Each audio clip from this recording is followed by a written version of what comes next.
A lot of people seem to view this with a real tunnel vision. They'll see America on their own or Israel. But as you mentioned, the Saudis have their role to play, the UAE has their role to play. And then, of course, we see the ongoing relations between Prime Minister of Israel, Benjamin Netanyahu, and Trump. And so something that really interests me is being somebody who's on the ground in Israel. Of course, you were a former advisor to the office of the Prime Minister. When you take a look at Trump's outlook, what would you actually say is Netanyahu, or rather the Israeli government's outlook? Do you think that their ultimate goal for Iran is a little bit more clear to the public? Is it perhaps different to the US? What is your reading? Oh, absolutely. Though Netanyahu and Trump seem to be really in lockstep. I mean, at least ideologically, and they're working together, etc. But here's the thing.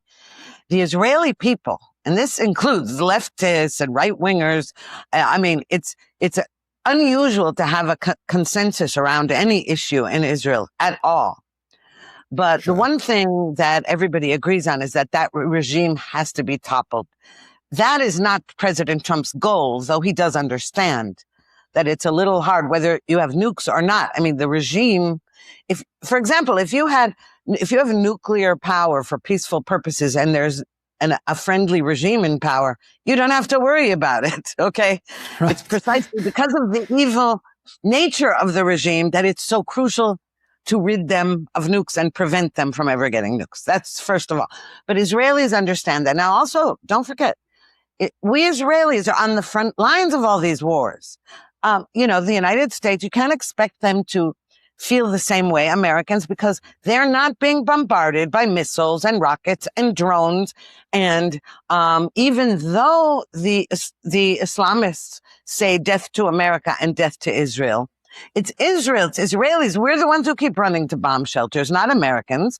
And so it's harder for them to see it as relevant, whereas Israelis see it as very relevant, because the proxies is not just the Iranian regime, it's all its proxies, Hezbollah in Lebanon, Hamas in Gaza, the Houthis in Yemen, the, militias in Iraq. So Israel feels that. In Israel, the internal fight is not whether that's necessary. The internal fight is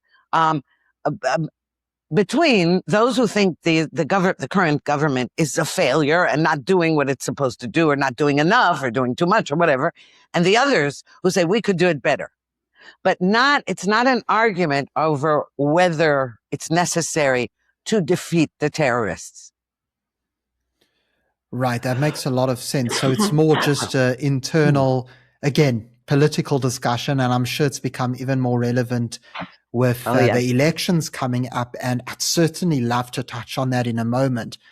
But before we do, you mentioned something that I think gets overlooked so often in the media, Ruthie, which is the fact that Iran and Hezbollah and Hamas and PMF in Iraq and so on, they don't operate individually in silos. I mean, this is all part of what the Iranians call the axis of resistance. It's really the axis of terror, but ultimately these all come from the same head of the snake.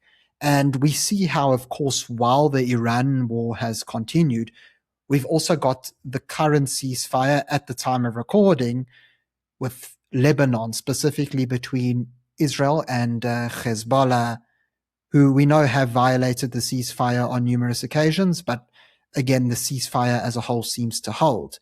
And then, of course, beyond that, we've seen how in recent times Israel's had to take certain actions in Gaza as well. And so my question in all of this is, when it comes to handling these separate wars, such as Lebanon, such as Gaza, do you believe it important for Israel to sort of divide and rather focus on each front separately? Or is it more a situation where if you take out the head of the snake in Iran, the others crumble as well?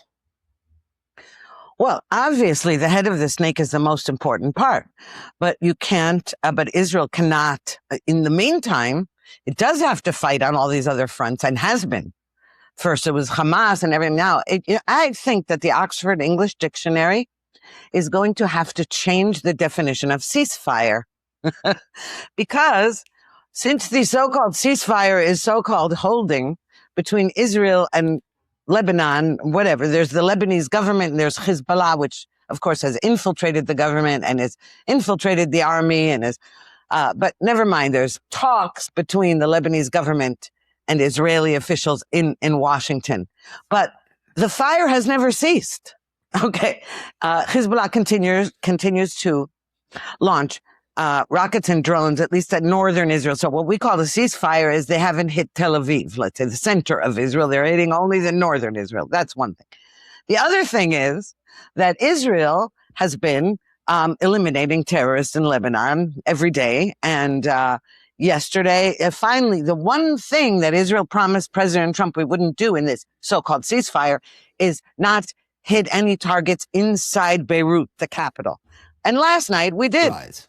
In the suburb of Dahia, we eliminated the commander of the Radwan forces. And anybody who doesn't know what that is the main terrorist army of Hezbollah that is the most dangerous. Some people have said that it makes Hamas and Hamas atrocities on October 7th look like child's play. So it's interesting, and I didn't hear so far that Trump reprimanded Israel for doing that. So when you say ceasefire and it's holding, depends what you mean by that. There's been nonstop fire, actually.